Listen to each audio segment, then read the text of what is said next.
You see, Superman returns. That's how you do Superman.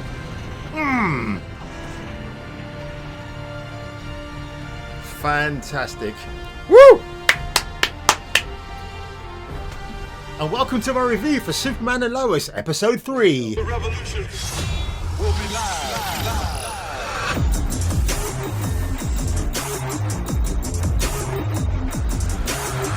It might be my favourite episode yet. Seriously, it's so good. You saw that introduction. That's how you do Superman in action. And trust me, there is a much better action sequence that comes up later on in this episode. But before I begin to dive deep into this episode, well, not too deep, a couple of things. If you haven't seen this episode yet, do not watch this video. I might drop a few spoilers here, there, and everywhere. Also, if you're new to this channel, if you want to subscribe, hit that like button below, leave a comment, share this video wherever you want. Even in the Antarctic, if people have the Wi-Fi there, share it with them. Give them my video, give them my link, give them my feed. But without further ado, let us talk about this episode because there's so much to unpack here. And really, it was more of a father and sons episode, more than what was going on with Lois. So, in a really strange twist of events, Jordan Kent decides to become a pro football player. I'll tell you why. I think it's really good what he does because it kind of raises the question about if you've got superpowers, would you abuse them to a degree to get things to swing in your favor? This is going to become a bit more of a debate, I think, in the series going forward. It might be short-lived, who knows? I will say Sarah Lancushion, not the biggest fan of that character right now.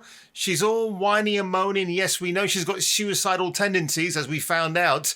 I kind of get that, but the way she's written, she's making poor decisions between her and her mum. Well, of course, they have a bit of a girly moment later on. Inevitable, but I get it. But in the first episode, she kind of leads Jordan on and he almost gives her a kiss and that makes her boyfriend mad. And of course, the boyfriend, being a super douche that he is still picking on Jordan in this episode. But what Jordan does, he volunteers himself for the football trials and he's a big success with the coach and every one of his teammates. He earns the respect of Sean, Sarah's ex-boyfriend, on the pitch, which I thought was pretty awesome. Which kind of brings me to the fact that if you have superpowers, would you abuse them to get things to swing in your favor? Yeah, I would. If it means sending out a message, but you're doing it without violence and you're kind of dialing down your powers, then I don't see what's wrong. That's the one thing with Clark Kent in this episode. He tells his sons and the viewers more about his superpowers, what he's actually capable of, how he uses sonic or sonar sounds to distinguish between someone in trouble and someone who might be having a poop. I made that last bit up, but I thought it sounded really funny, so I'm leaving it in the video. Too bad. And what's really interesting is that when he stops spying on his sons at school, then he finds out through Lana that his son, Jordan, is something of a talented bloke on the football pitch, which leads to the inevitable father and son conflict. And yeah, it kind of gets a bit dicey. It seems that Lois doesn't really know how to deal with her troublesome sons. It's more of a job for Clark Kent. So when he's not Superman, he dons the old glasses and he's trying to have that father-son chat with Jordan. It's just not working out at the moment. I got to say, Jordan's back to his old tricks again, which I love, which has been locked up in his man cave. And I believe he was playing Recall, that video game, which I have a copy of and I haven't played yet.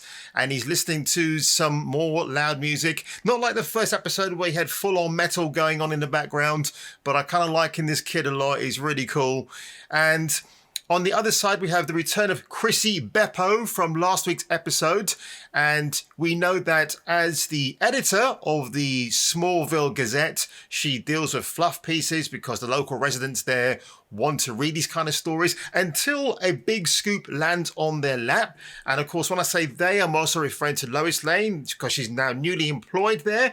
I don't know how much she's actually getting paid. I'm assuming as it's a small town newspaper, she'll be probably getting peanuts perhaps, but she can obviously get by. Maybe she had a nice severance pay from the Daily Planet, who knows?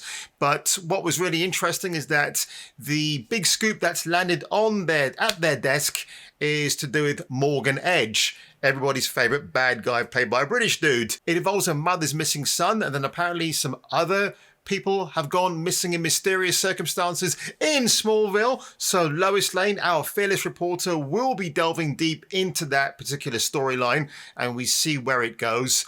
But apart from that, there is an amazing fight sequence. I'm going to show you a bit of it here, but honestly, it is fantastic. And you get this supervillain that comes into the mix. We don't know much about him, what his name is, even how he has these superpowers.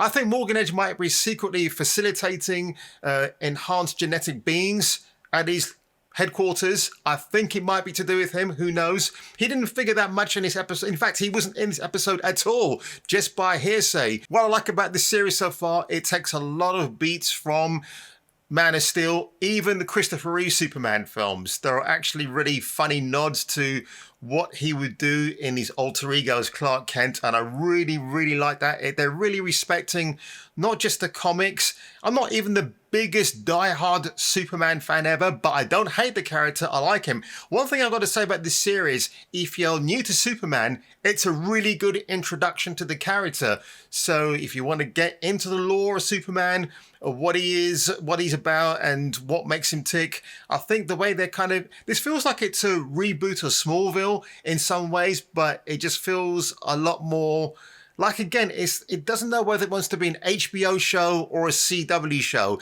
It's still trying to find that niche, that balance, and I think it's going to get there. Just give it a bit more time. But I really dug this episode. I was super impressed. And that was definitely not a pun intended. It's just how I genuinely felt. Like I said in my first episode, I don't know if I'm going to review every single one of these episodes. But so far, I'm here with the third one talking about it to you because I like what this series is doing so far. I hope they don't F it up along the way. Let's hope not, because there's a lot at stake with CW. They've been having a lot of misses more than hits at the moment where some of their content is concerned. But I have a funny feeling that Superman and Lois and Tyler Hoechlin, I've got to say, the more I see him, the more he kind of reminds me of Dean Cain from Lois and Clark. He has that aura about him.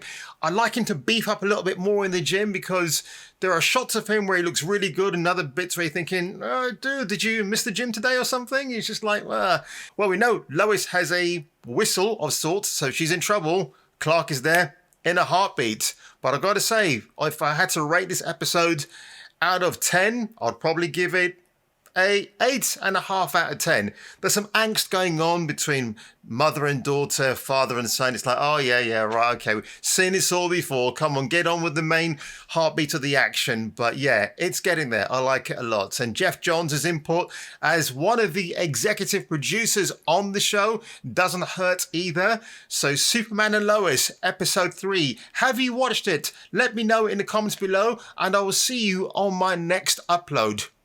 When your dad gets distracted, lives are at stake. Any dad, he's not the only one that can do this. You would never hurt anyone. It was an accident. You can't tell them not to come to me for help. I don't like his priorities changing. It's called being a father.